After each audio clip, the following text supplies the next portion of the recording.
Habakkuk 3, verses 16 to 19. Idi nangeg ko, tibagik nagkintayeg. Dagiti bibig ko nagpigirgerda iti timek. Kinalungsod simrek ka dagiti tulang ko. Ket nagkintayegak. Tapno makapagtalnak iti aldaw iti riribok. Ti pangen maikat to. Rega, sa balin sa binabasakon. Into no umay ka dagiti tao, isu rauten nanto idababaen dagiti buybuyot na. Tauray ti kayo nga higos, saan to nga glasbang. Wenno ti bunga awan to dagiti ubas, ti apit nga olibo agurang to. Ket dagiti taltalon di danto mamaltuad ti taraon. Ipangen maikat to manipod, iti pagyapunan. Ket awan to ti arban kadagiti pagtaraknang.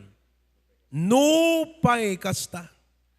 Agragsakak to iti Apo. Agragsakak to iti Dios, ti pan nakaisalangan ko. Ni Apo Dios isu ti pigsak, ket aramiden nanto dagiti saksakak, akasaka ti kabaian nga ugsa. Papag naennak to ti rabaw dagiti nangato a disdisok, agpaay ti Pangulo ako mangkanta kadagiti nakwerdasan nga instrumentok. Iapo bendisyonan na deti sa una nga intayo adalan itang arabi, agtukaw tayo amin kakabsat. Tibiyag tayo nga Kristiyano, ang ating buhay bilang mga Kristiyano ay nakasalalay sa ating pananampalataya sa Diyos. We walk by faith and not by sight. Ang ating pananampalataya ay nakasandal sa Biblia. Kaya't ang umaandar sa buhay natin, sa pag-iisip, sa ating mga gagawin, sa lahat ng ating binabalak, ang umaandar na nagdadala ng lahat nito sa direksyon kung saan dapat tumungo, ang nagdadala yung ating pananampalataya. Ang driver ng ating mind, ng ating heart, ng ating pananalita, ng ating buhay, ay yung ating pananampalataya.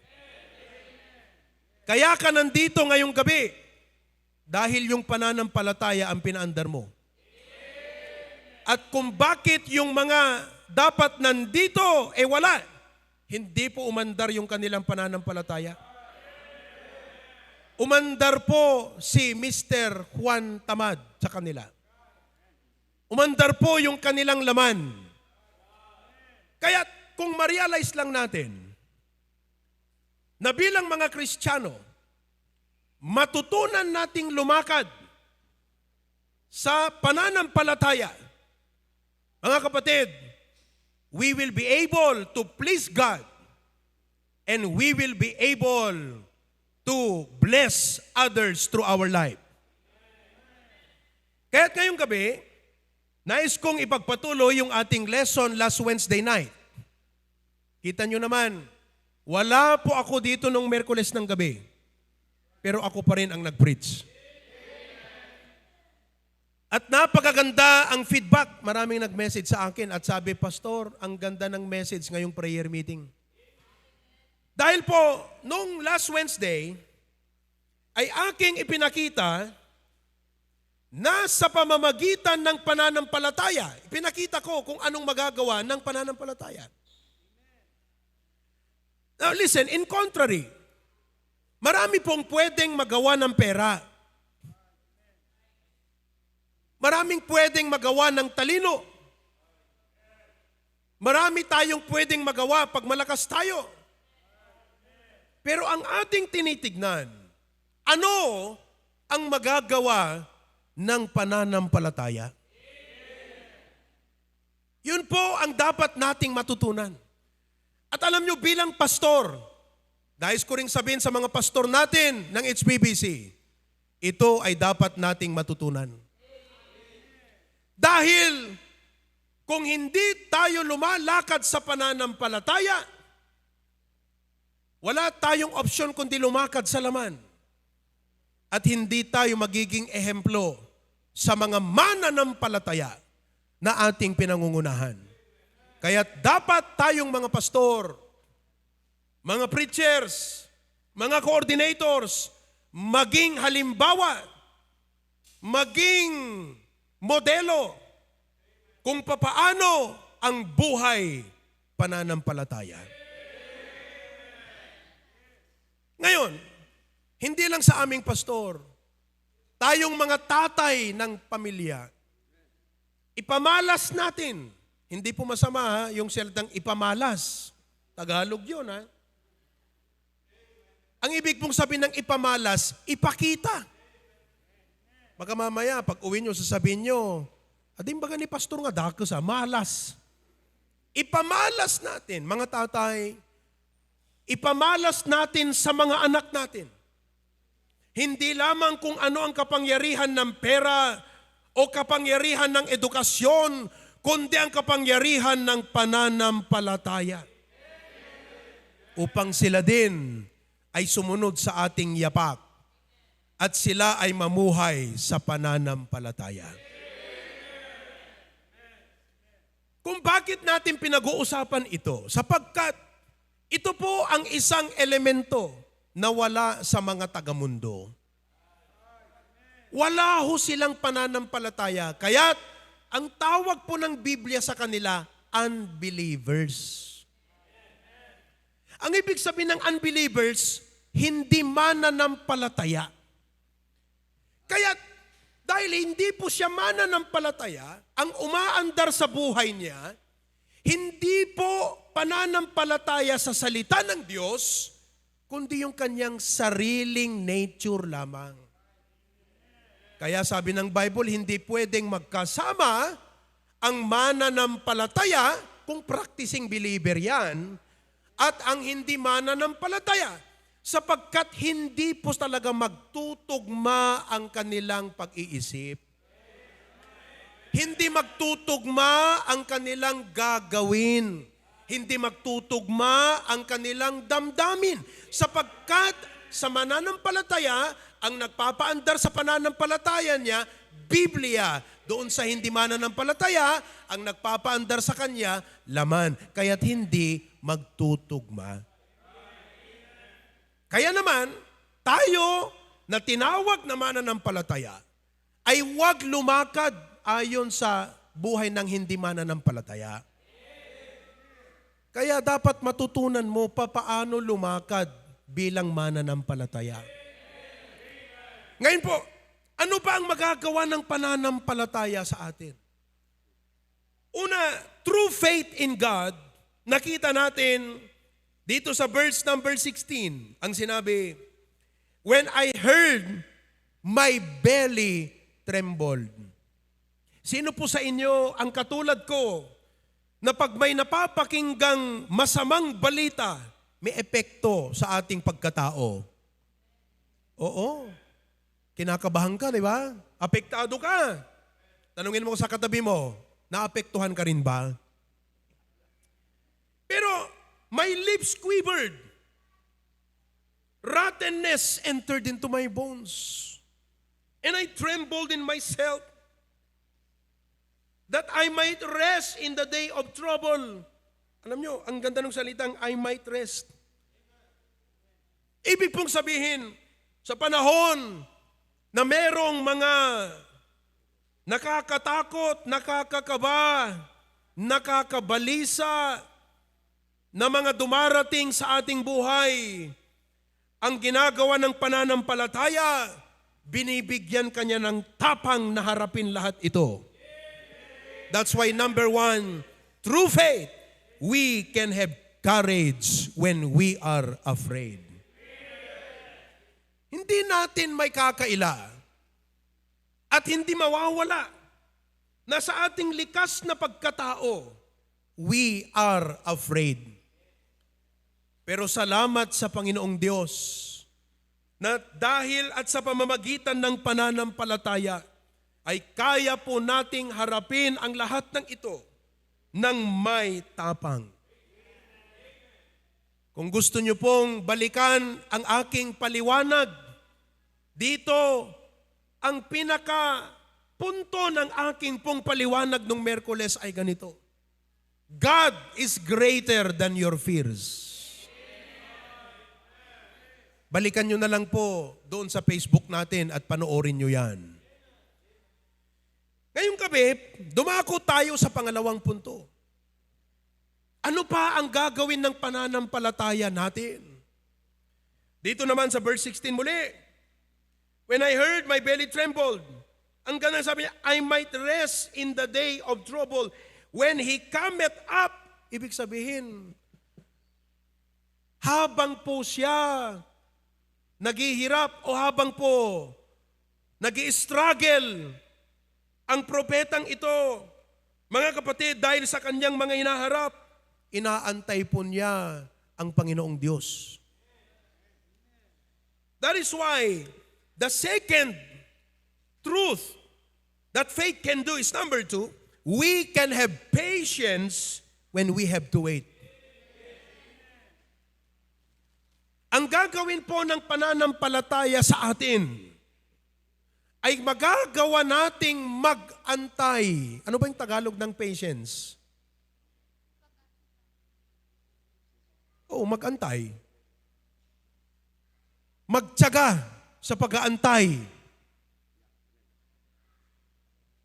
We can have patience when we have to wait.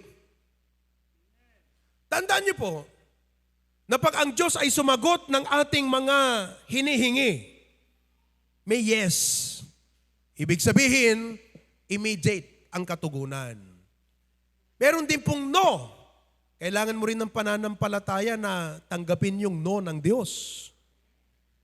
Pero mas kailangan mo ang pananampalataya doon po sa kasagutang wait. Malamang ay marami po sa atin ngayong gabi ang nasa kalagayang ganon. Kinakailangan mong mag-antay. Kinakailangan mong magpursigi, magtiyaga, hanggat hindi pa dumarating ang katugunan, ang katapusan, ang pinaka-final na direksyon ng buhay mo. Alam niyo po ang sabi ng isang Chinese proverb, nabasa ko kanina lang. Sabi niya, one moment of patience may ward off great disaster. Pag nag-antay ka lang, maliliklikan mo. Ano ba yung maliliklikan? May iwasan mo ang isang pwedeng disaster.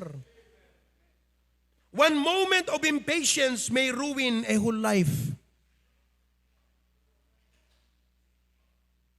Napakahalaga na tayo po ay mag-antay. Ngayon, meron tayong mga halimbawa sa Biblia patungkol sa pag-aantay. Alam niyo ba mga kapatid, David waited 15 years to be king.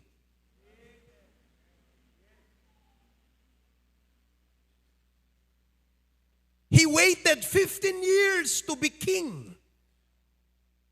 Ang kwento, sa unang Samuel, Kapitulo 15, he was already anointed by Prophet Samuel. Naalala niyo ba yon? Nung pumunta si Samuel sa bahay ni Jesse to look for the next king of Israel, nakita niya si Eliab. Sabi niya, ito na. Sabi ng Diyos, hindi. Hanggang sa lahat ng magkakapatid, natapos, wala siyang nahanap doon. Sabi ni Samuel, may anak ka pa ba? Sabi ni Jesse, oo, nag-aalaga ng tupa. Sabi niya, sunduin mo. Kaya mga kapatid, hindi nyo lang alam, baka yung mga bisitang sinundo nyo maging hari pagdating ng araw. Sinundo si David. At sabi ng propeta, ito na ang lingkod ng Diyos. So Samuel anointed David. Pero tingnan nyo, after David was anointed, umupo ba kaagad siya sa trono? Hindi. Kasi po marami pang nangyari doon. Pinatay niya pa si Goliath. Hinabol-habol pa siya ni King Saul para patayin ang kanyang buhay. At lumipas ng 15 years bago siya makaupo sa trono. May mga ganun pa pala na kinakailangan gawin ng Diyos sa buhay natin. Ang tawag doon, may season ka.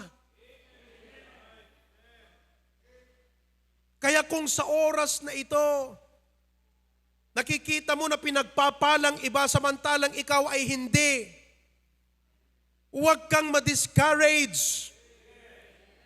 Huwag ma-offend. May season ka din. Baka 15 years ang antayin mo. Sabi nung isa, pastor, baka hindi ko na maabot yun. May high blood ako. If God wants you to wait, He will cause you to live. Tandaan nyo yan. Kaya maraming mga believers, dahil hindi makapag-antay, inuunahan na nila ang Diyos. Nakita niya na yung kanyang mga classmate nung araw, may mga bahay, may mga kotse na. Siya faithful, pero walang bahay, walang kotse. Nakakalimutan niya na may season din siya. At dahil wala po siyang pananampalataya sa Diyos na may inihanda rin ng Panginoon para sa kanya, sinushortcut po niya ang kanyang daan. Umaalis sa church. Gusto niya ring tapatan yung kanyang mga nakitang mga classmate at colleagues. And as a result, nag-backslide. Bakit po? Walang pananampalataya. Faith will cause you to wait and say, God, it may be their time, I also have my time. Sabi mo sa katabi mo, you also have your time. Importante po yan. Huwag kang mag-apura. May oras ka din. Hindi po pinilit ni David Hanggat nandoon si Saul, hanggat hindi ang Diyos ang nag-alis kay Saul, hindi po niya pinilit kunin ang trono. Huwag mong pilitin. Antayin mo ang Diyos. Oh. Don't you know? Moses waited 40 years to lead the Israelites out of Egypt. Pagkatapos po niyang nag-awol sa Ehipto, anong awol? Absence without official leave. Tumakas. Dahil po pinatay niya yung kapwa, yung isang Egyptian. Dahil sa kanyang habag, sa kanyang kadugong Hudyo o Israelita na sinasaktan noong Egyptian. Nung ma-realize niya kung sino siya, na hindi lang po siya next in line sa Pero, kundi Hudyo. Kapatid, naawa siya doon sa kanyang kapwa Hudyo na pinahirapan, pinatay po niya yung Egyptian. At ang ginawa po niya, tumakas.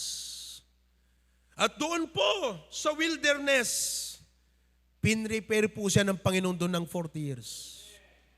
Ang tagal Sa atin kasi, ang ating panahon, gusto natin bukas Ang ating society, hindi makapag-antay Ang technology na ipinapakita instant. Ngayon, hindi mo na kailangan pumila doon sa cashier ng Jollibee. Diba? Pindutin mo na lang yung TV, antay mo na lang, nandun na yung pagkain mo. Tatawagin na lang yung number mo. Tignan nyo yung mind conditioning ng mundo sa atin. Kaya tayo mga Kristiyano, mga kapatid, huwag nating kakalimutan ito. na kung sa utak ng mga walang hindi mananampalataya, they work their own way. Tayo, inaantay pa rin natin ang Diyos. He waited 40 years. Huwag kang mag-apura. Paano kaya kung si Moses, pagkatapos tawagin ng Diyos, pumunta ka agad? I think he was not ready. Ito pa.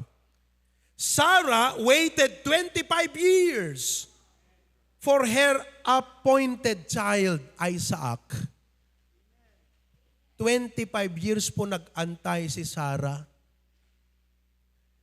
Mula nung sabihin ng Diyos, you will have a son. Alam nyo, listen, ang hindi alam ng marami sa inyo, kasi hindi nyo alam yung kwento, dahil hindi siya makapag-antay, nabigyan sila ni Abraham ng Diyos, bigyan ng Diyos, sila ni Abraham ng anak. Mga kapatid, dumiskarte.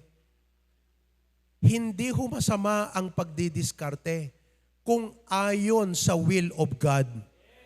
Pero kung dumidiskarte ka at inuunahan mo na ang Diyos, mali ang diskarte mo, kaibigan. Ilugar mo ang pagdidiskarte mo. Pag ang pagdidiskarte mo, nababiolate mo na ang Word of God, mali na yung diskarte mo. Dumiskarte po si Sarah. Sabi niya, Abraham, kahigain mo na lang yung aking katulong, si Hagar. Di nagkahiga ngayon si Abraham sa si Hagar. Anong nangyari kay Abraham? Simgar. As a result, nabuntis si Hagar. Tama? Nanganak si Hagar. Pero anong sabi ng Diyos? Hindi yan yung aking sinasabi na appointed, magiging appointed na anak niyo. Hindi siya. Kaya alam niyo po, yung descendants ni Hagar, naging problema ng descendants ni Isaac. Hindi mo alam, yung hindi ka makapaghintay, diskarte ka ng diskarte, hindi mo inaantay na ang Diyos, He will work it out in His own time. Inuunahan mo, you are causing more problem in your life. Kaya nanganak si Hagar. Pero sabi ng Diyos, hindi yan. Pagkatapos nun, nanganak itong si Sarah. Anong nangyari? Naging kaaway na doon sa bahay ni Kuya. Kaya anong dapat gawin? Pinaalis ngayon itong si Hagar at saka yung kanyang anak. Mga kapatid, mag-antay ka. Antayin mo ang Panginoon. Wait for the right time. Alam nyo ba na si Rebecca, nag-antay po ng 20 years bago ipanganak si Jacob at Esau. Mga kapatid, there are appointed blessings of God when God wants us to wait. Ngayon, ito po. Listen very carefully. Sa pag-aantay natin, may dalawang issues o dalawang katotohanan na dapat nyo pong maintindihan. Una, sa pag-aantay mo, ano ang ginagawa ng Diyos? Number 2, sa pag-aantay mo, ano ang dapat mong ginagawa? Maliwanag po ba? Dapat mong maintindihan na sa habang pag-aantay mo, ano ang ginagawa ng Diyos? At habang nag-aantay ka, meron ka ring dapat ginagawa. Unahin natin, ano ang ginagawa ng Diyos sa ating pag-aantay? In waiting, number 1, God is preparing you. Alangan naman mga kapatid, hindi ka pa luto.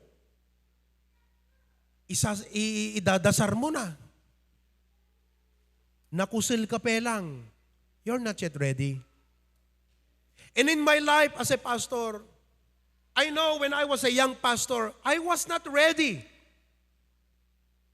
And I praise the Lord for the times, for the trials, for all the moments God used to prepare my life.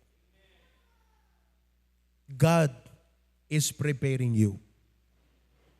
Amen po ba?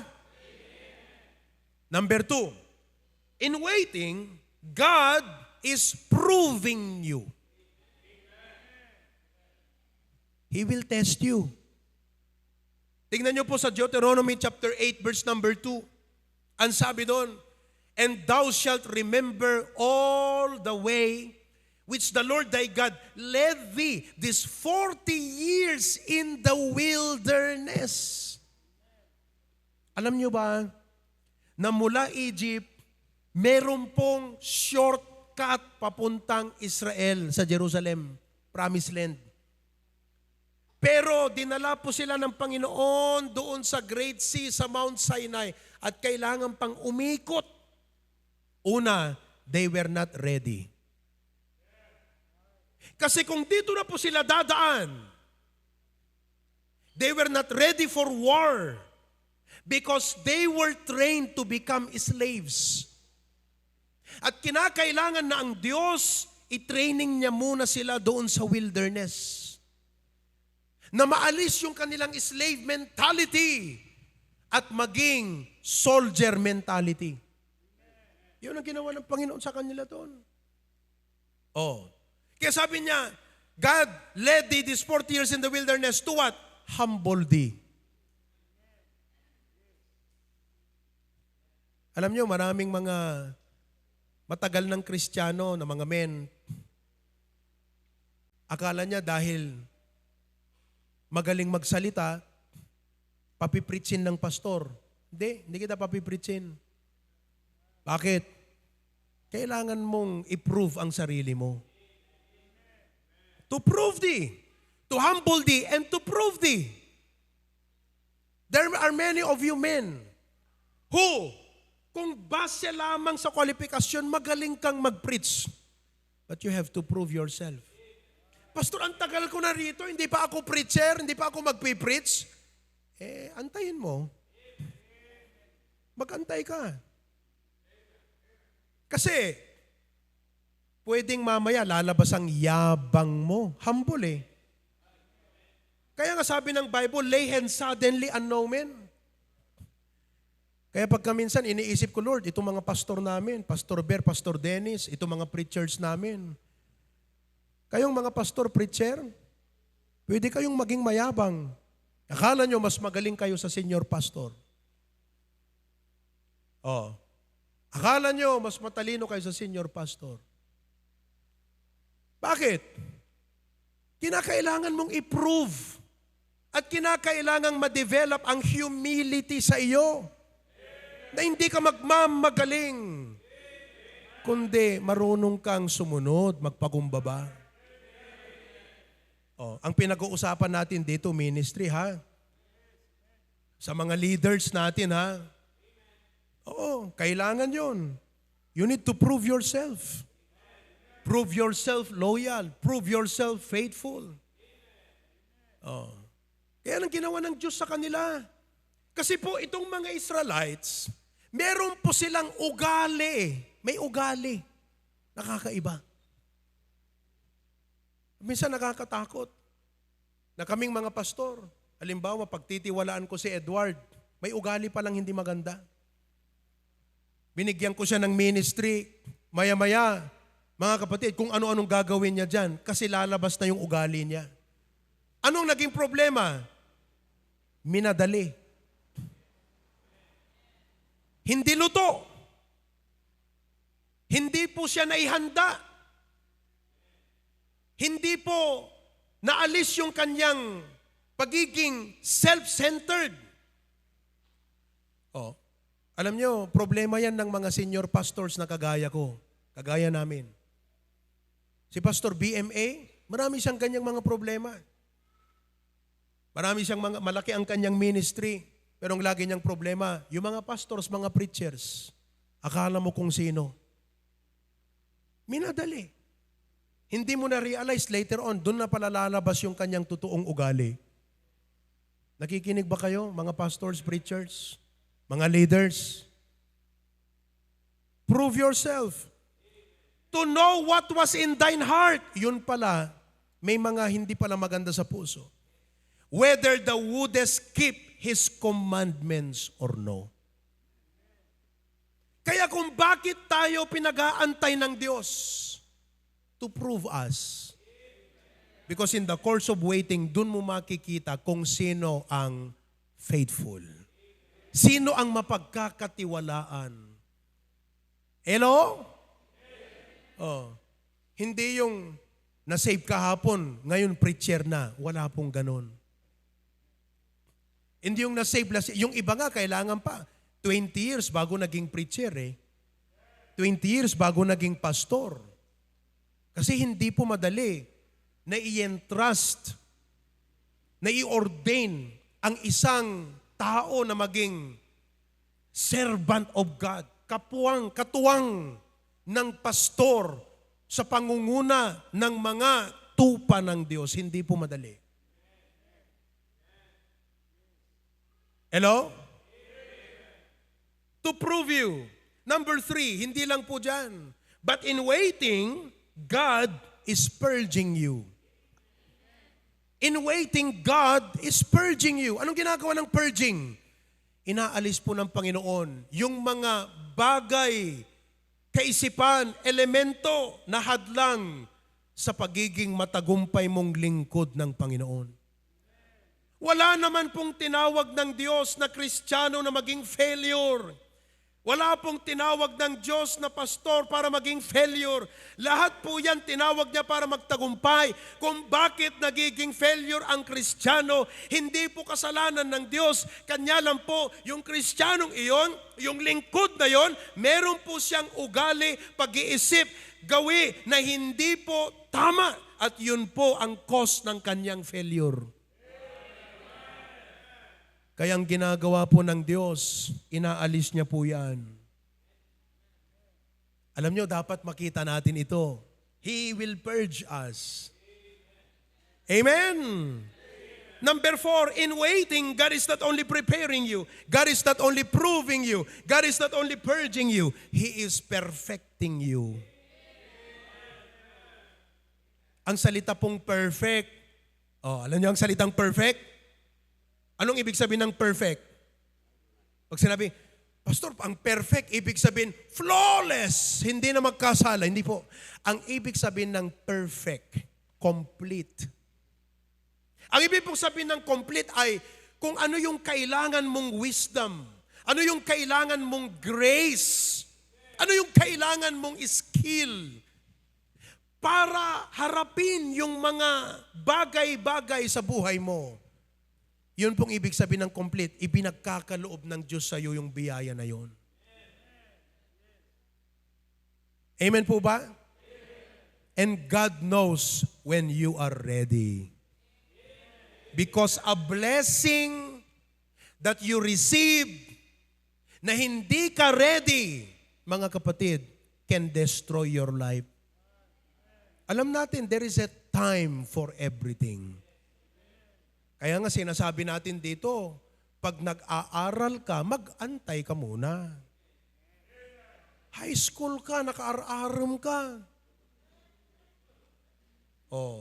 Sino dito ang mga high school? Uy, dagay nga high school, hanga dito ar-aram, tipang panunutin yo. Lalaki man o babae, no napigsat kikilikikan yo. Napigsakan ti aarman yo. Padasan nyo man ang tukikan ta kaabay yo. Pag gumano niyan, napigsakan at aarman na. At kami na mga mas matanda sa inyo, alam namin ang ganyang state sapagkat pinagdaanan din namin yan. Pero ang dapat yung maintindihan, hindi kami against sa pag-aasawa. Ang dapat lang sa tamang panahon. Sapagkat high school ka, pinilit mong mag-asawa, hindi pa oras, ay pahihirapan mo ang lahat ng tao sa buong mundo. Pahihirapan mo ang sarili mo, asawa mo, anak mo, magulang mo, pati church, pati pastor. Hirap. Dapat, pag may ginawa ka, at wais yung ginawa mo, hindi po hirap ang idudulot, blessing po ang idudulot ng wisdom. Kaya ang pag-aasawa sa tamang panahon, sa tamang partner, blessing po ang idudulot niyan. Kaya ano ang dapat focus niyong mga high school? Ano yung nakita natin? Prepare, maghanda. Dapat ang sabihin mo, Lord, gusto ko na pag ako ay nag-asawa, yung handang-handa ako. Lutong-luto.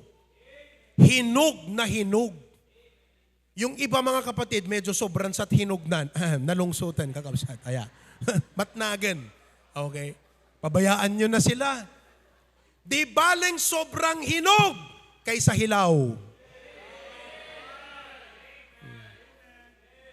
Di baling nag-asawa ka nung 40 anyos ka kaysa nung 14 years old ka. Mag-antay. Ang sarap mag-antay sa tamang panahon. Oh. I waited. I praise God. 27 ako nag-asawa. Ayun, binigyan ako ng Panginoon ng the best for me. No. Ay, bira. My wife. My partner. My complement and completer in life. Mga kapatid. Amen po ba? Di, totoo. Reality ang pinag-uusapan natin. See that? At habang nag-aantay ka, pinuprove ka ng Panginoon. Inaalis niya yung mga ubing-ubing na panunot sa'yo. At binibuild up ka niya talaga. Bakit? Kasi may plano siya sa'yo. So mag-antay ka. Kaya habang nag-aantay ka, ito naman, ano ang dapat nating ginagawa habang nag-aantay? Number 1, be faithful while waiting. Oh, be faithful. Punta ka sa church. Mag-pray ka, be faithful. Number 2, serve while waiting. Baka sa sipag mong mag-soul winning, doon mo pasusumpungan ng lifetime partner mo. Ibig sabihin, masusoul win mo yung magiging asawa mo. Maiimbitahan mo sa church yung magiging asawa mo. Oh. Serve while waiting. Amen po ba? Number 3, trust and pray while waiting. Manalangin ka habang nag-aantay. Oh, praise God for that. Kaya mga kapatid, yan po ang nagagawa ng pananampalataya. When you believe that God has a plan for you, when you believe that God has a season for you, when you trust God to work out His will for your life. Mga kapatid, you will not be envious of sinners. You will not step ahead of God. Hindi mo uunahan ng Diyos. Kundi mananalangin ka, sabihin mo, Panginoon, lead me and guide me. Prepare me. Purge me. Whatever happens, Lord, kung wala man ang aking ini-expect, kung hindi man darating, still I'll be faithful to you. At alam ng Diyos, mga kapatid, na kahit disappointed ka sa buhay mo, pero nananatili kang patapat sa Kanya. Sabi niya, ito ang anak na pwede kong pagpalain sapagkat hindi siya kayang i-discourage ng disappointment. Hindi siya pwedeng pigilan ng problema. Hindi siya pwedeng pigilan kahit matagal na mag-antay. Nasa akin pa rin yan. Yan ang anak na pwede kong pagpalain. Kapatid, that's what faith does. It will give you patience while you wait. It took us 40 years to have this building. Alam mo yung mga ibang young pastors, 4 months pa lang, gusto niya ganito ng building niya? Pambihira ka. 4 months ka pa lang nagmi-mission, may ganitong building ka, anong gagawin mo? Number 1, saan ka kukuha ng pambayad mo ng kuryente? Magkano ang kuryente natin dito? Magkano, Cristel? Oh, 40,000 a month ang kuryente natin.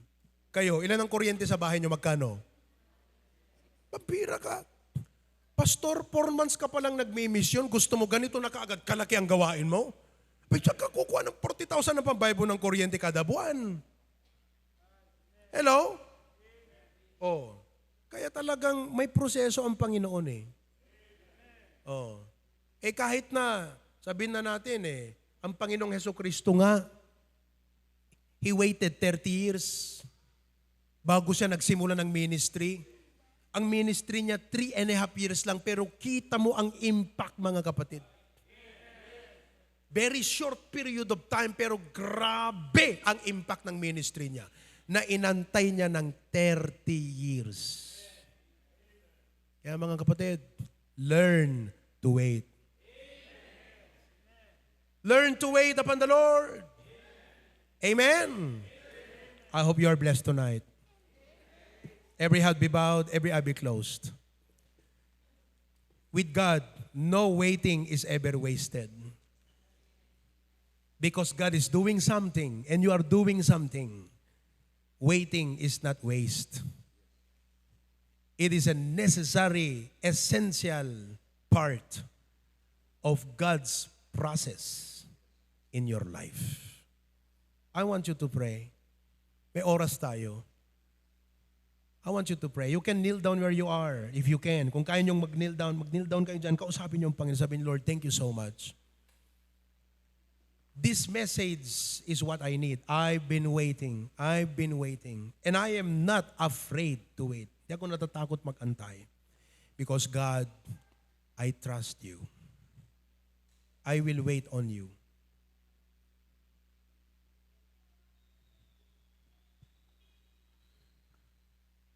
Praise the Lord.